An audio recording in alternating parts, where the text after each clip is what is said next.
Assalamualaikum warahmatullahi wabarakatuh.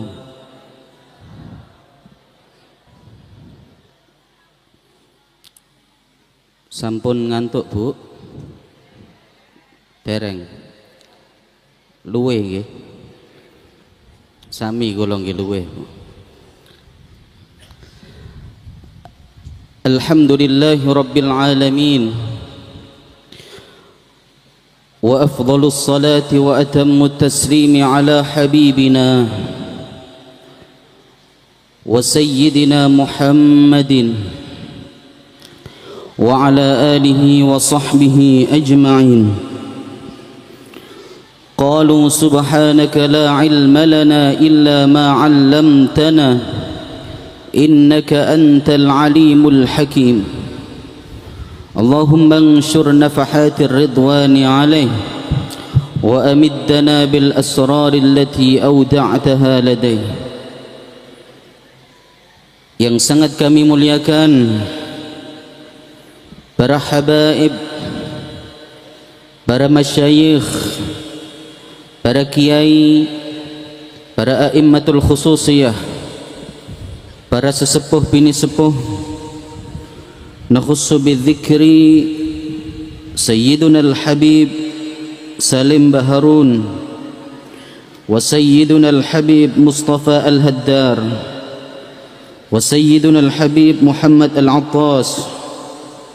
Kemudian ada Kiai Haji Najib Zamzami, Kiai Haji Hilmi Basyaiban, Kiai Haji Bushra, Kiai Haji Muhammad Zainul Arif, dan juga kepada segenap seluruh habaib, seluruh masyayikh dan kiai yang hadir pada malam hari ini yang belum bisa kami sebutkan satu persatu tanpa mengurangi rasa cinta dan hormat kami kepada beliau semua.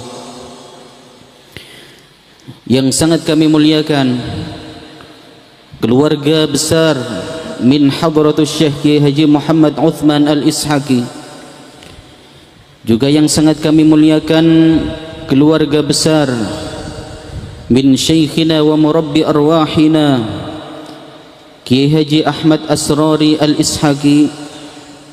Hadir di tengah-tengah kita Kiai Haji Muhammad Ainul Yaqin dan juga Kiai Haji Muhammad Nurul Yaqin. Mugi-mugi beliau berdua senantiasa diberikan kesehatan oleh Allah, diberikan kehidupan yang berkah, usia yang panjang sehingga terus bisa membersamai dan membimbing kula panjenengan sedaya. Juga yang sangat saya muliakan sahibul bait, keluarga besar Pondok Pesantren Bustanul Arifin. Semoga Bustanul Arifin senantiasa dijaga oleh Allah, dijadikan pondok yang berkah, meneruskan ajaran Rasulullah sallallahu alaihi wasallam. Amin amin Allahumma amin. Juga yang sangat kami muliakan para pejabat pemerintah baik sipil maupun TNI Polri yang hadir pada malam hari ini. Juga yang sangat kami hormati dan kami muliakan seluruh jamaah al-khidmah yang hadir pada malam hari ini, dan juga tak lupa teman-teman Ukhsafi Kopler Community rahimakumullah.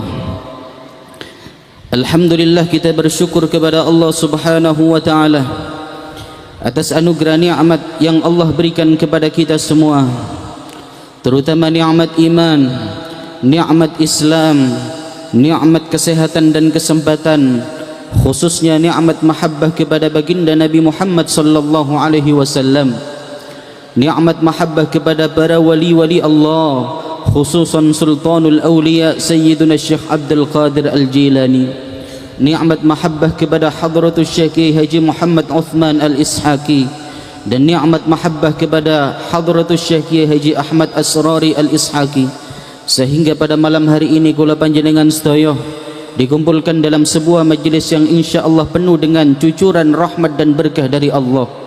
Kita berdoa hadirin hadirat rahimakumullah, semoga apa yang kita lakukan pada malam hari ini diterima oleh Allah Subhanahu wa taala, dan kita tidak meninggalkan majlis ini kecuali dosa kita, dosa kedua orang tua kita, dosa guru-guru kita, dosa seluruh keluarga dan semua orang yang kita cintai, tidak lain kecuali diampuni oleh Allah Subhanahu wa taala. Dan bagi kita yang punya hajat, semoga hajatnya diijabah oleh Allah. Yang rizkinya sempit, semoga diluaskan oleh Allah. Yang belum dapat jodoh, semoga dipertemukan oleh Allah. Yang sudah dapat jodoh, semoga ditambah oleh Allah. Tambah sakinah, mawaddah, warahmah. Tambah maneng yuk nopo si panjenengan. Hadirin hadirat rahimakumullah, Sayyiduna al-Imam Ahmad bin Hanbal dalam kitab Musnad beliau meriwayatkan sebuah hadis dari Anas bin Malik yang menceritakan bahwa suatu saat baginda Nabi Muhammad sallallahu alaihi wasallam berkumpul di pintu masjid bersama beberapa orang sahabat. Baginda Nabi Muhammad sallallahu alaihi wasallam berkumpul di dekat pintu masjid dengan beberapa sahabat yang dekat dengan beliau. Tiba-tiba saat itu, hadirin hadirat rahimakumullah, baginda Nabi Muhammad dawuh beliau berkata, "Yatalu'u 'alaikumul an rajulun min ahlil jannah." Wahai para sahabatku, sebentar lagi kalian akan melihat seorang laki-laki calon penghuni surga. Beberapa detik daripada kalam Nabi Muhammad sallallahu alaihi wasallam, kemudian ada orang tua dari kalangan Ansor. Orangnya sudah sepuh, baju dan pakaiannya sederhana, dia menenteng dua sandalnya, di wajahnya terdapat bekas air wudhu. Orang ini kemudian masuk ke dalam masjid tanpa dia tahu bahwa Nabi dan para sahabat sedang memperhatikannya. Hadirin hadirat rahimakumullah, esok harinya ketika baginda Nabi Muhammad sallallahu alaihi wasallam juga berkumpul dengan beberapa sahabat, untuk kedua kalinya beliau kembali berkata, "Yatalu'u 'alaikumul an rajulun min ahlil jannah." Sebentar lagi kalian akan melihat seorang laki-laki daripada calon penghuni surga. Beberapa detik kemudian masuk seorang laki-laki yang ternyata adalah laki-laki yang sama dengan laki-laki yang hari sebelumnya. Hadirin, dan ini tidak hanya berlangsung 2 kali, tetapi berlangsung sampai 3 hari. Di hari ketiga Rasul sallallahu alaihi wasallam kembali mengatakan, "Yatalu'u 'alaikumul an rajulun min ahlil jannah," dan yang datang adalah orang kemarin. Hadirin hadirat rahimakumullah, maka kemudian ada seorang sahabat Nabi yang mana beliau ini seorang yang banyak meriwayatkan hadis Nabi Muhammad sallallahu alaihi wasallam. Beliau adalah sahabat Abdullah bin Amr bin As. Sahabat Abdullah bin Amr bin As niki penasaran. Nek basa kula panjenengan sakniki kepo. Kepo. Cuma kepone kepo apik, Pak. Nek kula panjenengan kan kepone napa? Gosip artis biasanya. KDRT nggih. Utawa kepo bal-balan. Niki mboten, keponya kepo bagus. Kepo atau penasaran terhadap seorang ulama yang mana ulama ini mendapatkan kedudukan yang tinggi di sisi Allah dan Rasul sallallahu alaihi wasallam, dengan kita penasaran terhadap apa yang terjadi pada ulama tersebut, yakni kesehariannya, mungkin kita bisa meniru agar kita mendapatkan hal yang sama, yakni keutamaan daripada Allah Subhanahu wa taala. Sahabat Abdullah bin Amr bin As ini kemudian mengikuti laki-laki Ansor tadi. Ketika selesai sholat jamaah, laki-laki Ansor itu kemudian pulang, berjalan pelan-pelan, diikuti oleh sahabat Abdullah bin Amr bin As. Sampai kemudian ketika laki-laki Ansor tadi masuk ke dalam rumahnya, pintu rumahnya kemudian diketuk oleh sahabat Abdullah, diketuk. Kemudian laki-laki Ansor tadi keluar dari rumahnya. Dia mengatakan, ada apa wahai sahabat Rasulullah? Sahabat Abdullah bin Amr bin As kemudian mengatakan, wahai Tuan, mohon maaf, saya ini ada sedikit masalah dengan keluarga saya, sehingga mungkin 1 atau 2 sampai 3 hari ini saya tidak bisa pulang ke rumah. Jika panjenengan mengizinkan, apakah saya diperkenankan untuk menginap di rumah panjenengan 1 atau sampai 3 hari? Kemudian kata sahabat Ansor tadi, oh silakan wahai sahabat Rasulullah, tetapi jenengan lihat rumah saya ini rumah yang kecil, rumah yang biasa dan sederhana. Silahkan panjenengan menginap sampai berapapun hari yang panjenengan mau. Lalu kemudian hadirin hadirat rahimakumullah, sahabat Abdullah bin Amr bin As ini kemudian menginap di rumah sahabat Ansor tadi. 24 jam niku diperhatikan aktivitasnya. Kalau waktu sholat jamaah, dia pergi ke masjid untuk jamaah bersama baginda Nabi. Dia tidak punya banyak amalan sholat sunnah kecuali mungkin sholat sunnah rawatib atau mungkin sholat duha.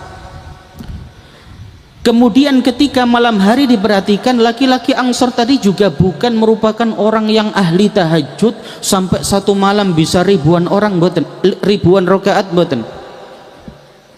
Ketika malam sahabat Ansor tadi nggak tidur seperti hanya orang pada umumnya. Cuma ketika sebelum azan subuh dia bangun, kemudian mandi, bersuci, paling sholat tahajud 2 rakaat, setelah itu pergi ke Masjid Nabawi untuk berjamaah bersama baginda Nabi Muhammad sallallahu alaihi wasallam. Pada siang hari dia juga bekerja seperti orang pada umumnya. Bahkan dilihat oleh sahabat Abdullah bahwa laki-laki Ansor tadi ternyata juga bukan ahli puasa, bukan yang setiap hari poso tok selama 1 tahun kecuali hari-hari yang diharamkan, bukan. Setiap hari dia juga tidak puasa, paling puasanya hanya Senin Kamis saja. Sahabat Abdullah bin Amr bin As ini kemudian heran, orang ini dipuji oleh Rasulullah bahwa dia adalah calon penghuni surga, tetapi kalau saya lihat aktivitasnya seperti hanya orang pada umumnya. Sholat iya, sesuatu yang wajib dilakukan, sesuatu yang sunnah dia lakukan, tetapi tidak berlebihan seperti orang pada umumnya. Dia juga bukan ahli puasa, bukan ahli tahajud. Tetapi kenapa Rasulullah memuji orang ini sampai 3 kali dan beliau mengatakan bahwa orang ini adalah calon penghuni surga? Pasti ada amalan yang dia rahasiakan dari saya. Hadirin hadirat rahimakumullah, sampai 3 hari kemudian sahabat Abdullah bin Amr bin As tidak mendapatkan jawaban daripada apa yang ia cari. Dia kemudian jujur memberanikan diri kepada sahabat Ansor tadi. Abdullah bin Amr bin As kemudian mengatakan, wahai sahabat Rasulullah, wahai sahabat Ansor, sesungguhnya aku mohon maaf, aku datang ke sini, aku minta izin nginap di rumah panjenengan bukan karena saya ada masalah dengan keluarga saya, tidak. Hubungan saya dengan keluarga baik-baik saja. Tetapi jujur yang menyebabkan saya minta izin kepada panjenengan untuk tinggal di rumah panjenengan selama 3 hari ini, bahwa beberapa hari yang lalu Rasul Nabi Muhammad sallallahu alaihi wasallam bersabda yang mengatakan sampai 3 hari berturut-turut akan kalian lihat seorang laki-laki daripada calon penghuni surga.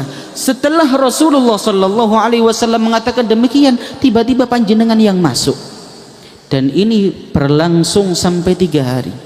Maka saya penasaran, amal apa yang menjadikan panjenengan itu begitu istimewa di mata Allah, istimewa di mata Rasul sallallahu alaihi wasallam? Sahabat Ansor tadi kemudian berpikir, Pak, nggih mboten semerap, wonge rada tuwek nggih, Pak. Kula niki nggih ngeten niki, sampean kan sudah melihat tinggal di sini 3 hari sampean tidak melihat ada yang betul-betul istimewa dari saya. Kula hanya sholat 5 waktu. Saya melakukan sesuatu yang diwajibkan oleh Allah pasti saya lakukan, tetapi untuk amalan sunnah saya ini bukan ahli melakukan amalan sunnah. Untuk puasa paling banter nggih kula hanya poso Senin Kemis mawon. Oh mboten sakit, kata Abdullah. Panjenengan pasti punya amalan yang Anda rahasiakan dari saya. Dipikir-pikir malih, tuh kok wahai sahabat Abdullah, coba panjenengan pikir malih, amal apa yang sekiranya membuat panjenengan itu istimewa di mata Allah, istimewa di mata Rasul sallallahu alaihi wasallam. Setelah dipikir-pikir, kemudian sahabat Ansor tadi menemukan, oh mungkin niki yang dimaksud oleh Rasulullah, bahwa sebenarnya wahai sahabat Abdullah bin Amr bin As, kula niki mboten gada amalan istimewa nopo-nopo, kecuali disebutkan oleh riwayat daripada Imam Ahmad bin Hanbal, sahabat Ansor ini mengatakan, inni la ajidu fi nafsi li ahadin minal muslimin ghillan wala ahsudu ahadan ala khairin a'tahullahu iyyah. Sesungguhnya kula niki tidak pernah menaruh kebencian dan saya tidak pernah mendengki kepada siapapun daripada hamba-hamba Allah Subhanahu wa ta'ala. Dan setiap menjelang tidur saya selalu berusaha memaafkan semua orang yang pernah berbuat zalim kepada saya. Bahkan saya mendoakan mereka agar mereka senantiasa dosanya diampuni oleh Allah, agar mereka orang-orang yang zalim terhadap saya dosa-dosanya diampuni oleh Allah, hidup mereka dibahagiakan oleh Allah Subhanahu wa ta'ala. Apa kemudian kata sahabat Abdullah bin Amr bin As, wahai sahabat Ansor, geniki yang membuat panjenengan itu istimewa di mata Allah, panjenengan istimewa di mata Rasul sallallahu alaihi wasallam, dan ini yang kemudian membuat panjenengan dijamin masuk surga oleh Rasulullah sallallahu alaihi wasallam. Hadirin, inilah kebersihan hati. Betapa kebersihan hati itu adalah sesuatu yang sangat berat. Sampai Hujjatul Islam Abu Hamid Al-Ghazali ini ditanya oleh salah satu muridnya, wahai imam, wahai guru, apa di dunia ini sesuatu yang paling berat menurut engkau wahai guru? Jawaban Imam Abu Hamid Al-Ghazali, kata beliau, yang paling berat di dunia ini adalah membersihkan hati kita daripada kotoran-kotoran yang menyebabkan hati kita terhijab daripada Allah Subhanahu wa ta'ala. Hadirin hadirat rahimakumullah, dan kebersihan hati ini merupakan doa yang selalu dipanjatkan oleh orang-orang muqarrabin, orang-orang yang didekatkan kedudukan mereka di sisi Allah Subhanahu wa ta'ala. Minta untuk kebersihan hati ini adalah doa yang selalu dipanjatkan oleh para nabi dan para rasul Allah Subhanahu wa ta'ala, sebagaimana disebutkan dalam Al-Quran surah Asy-Syu'ara ayat 87 sampai 89. Di situ Allah Subhanahu wa ta'ala mendokumentasikan munajat Nabi Ibrahim alaihi salatu wassalam, doa yang selalu dipanjatkan oleh Nabi Ibrahim alaihi salatu wassalam di setiap pagi, di setiap siang, di setiap sepertiga malam. Doa Nabi Ibrahim alaihi salatu wassalam adalah, wala tukhzini yawma yub'atsun yawma la yanfa'u malun wala banun illa man atallaha biqalbin salim. Ya Allah, wahai Tuhanku, janganlah engkau menghinakanku kelak pada hari kiamat, hari ketika seluruh makhlukmu engkau bangkitkan, yang mana pada hari itu, kata Nabi Ibrahim alaihissalatu wassalam, tidak memberikan manfaat anak-anak kita dan juga tidak memberikan manfaat harta-harta kita, illa man atallaha biqalbin salim, kecuali orang yang datang kepada Allah Subhanahu wa ta'ala dengan hati yang bersih. Kenapa Nabi Ibrahim berdoa demikian, hadirin? Karena nanti pada hari kiamat Semua orang itu hanya akan berpikir untuk keselamatan dirinya sendiri. Nafsi nafsi. Yauma yafirrul mar'u min akhihi wa ummihi wa abihi wa sahibatihi wa bani likulli imri'in minhum yawma idzin sya'nu yughni. Hari ketika hari kiamat terjadi, kata Allah, maka saat itu seorang anak akan berusaha berlepas diri daripada kedua orang tuanya. Orang tua akan berusaha untuk meninggalkan anaknya. Seorang sahabat akan meninggalkan sahabatnya. Seorang yang ketika di dunia mereka berteman akrab, ketika hari kiamat mereka akan berusaha meninggalkan satu sama lain. Mereka tidak berpikir apapun kecuali keselamatan diri mereka sendiri. Itulah hari kiamat, hadirin. Al-akhillau yawma idzin ba'dhum li ba'din aduwwun illal muttaqin.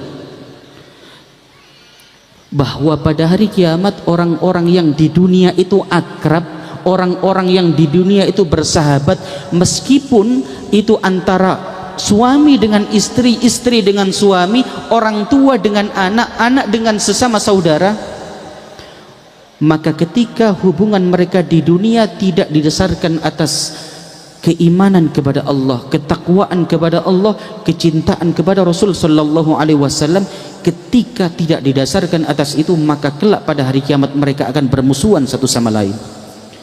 Hadirin hadirat rahimakumullah, betapa penting kebersihan hati niki, sehingga kelak kata Nabi Muhammad sallallahu alaihi wasallam, pada hari kiamat ada hamba-hamba Allah yang merasa bahwa diri mereka adalah ahli ibadah.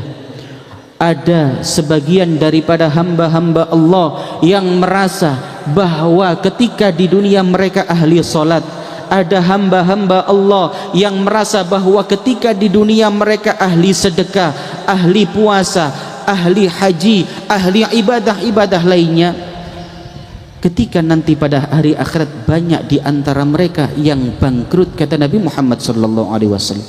Sebabnya apa? Sebabnya adalah karena banyaknya penyakit-penyakit hati yang masuk ke dalam hati mereka. Mereka sholat tetapi masih menghibah sesama muslim. Mereka sholat, mereka zakat, tetapi masih ingin dipuji oleh orang lain agar dia dianggap sebagai orang yang dermawan. Mereka menuntut ilmu, membaca hafal Al-Quran, hafal hadis Rasulullah sallallahu alaihi wasallam, hanya agar mereka dipanggil sebagai seorang qori, agar mereka dipanggil sebagai seorang ulama atau kiai. Sebabnya apa? Sebabnya karena penyakit hati yang ada dalam hati mereka, sehingga ketika nanti pada hari kiamat mereka menghadap kepada Allah Subhanahu wa taala, mereka percaya diri bahwa mereka akan masuk surga, ternyata mereka bangkrut, tidak mendapatkan apapun. Sebabnya apa? Sebabnya karena kotornya hati mereka. Maka hadirin hadirat rahimakumullah, kumpulnya kula panjenengan teng mriki, tujuan kula panjenengan berthariqah, tujuan kita hadir di setiap majelis al-khidmah dimanapun kita berada, itu sebenarnya tujuan apa? Tujuannya adalah umba hati kula panjenengan. Tujuannya adalah usaha kita untuk membersihkan hati kita, agar kita tidak menjadi orang yang bangkrut pada hari kiamat.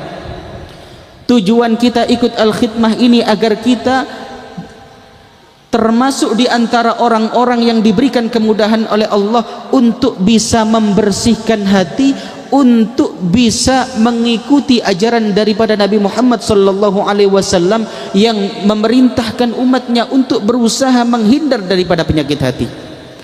Niki sebenarnya tujuan thariqah, Pak. Ini sebenarnya tujuan kita hadir di majlis al-khidmah seperti yang kita ikuti pada malam hari ini. Dan membersihkan hati itu melalui apa? Melalui keteladanan yang kita ikuti daripada guru kita Hadratus Syekh. Sebagian daripada kita yang hadir datang mriki banyak yang tidak menangi beliau, Pak. Banyak yang tidak bertemu dengan beliau. Tetapi Hadratus Syekh punya orang-orang dekat dari kalangan ulama, dari kalangan habaib, yang menceritakan tentang eloknya akhlak beliau, tentang bersihnya hati beliau.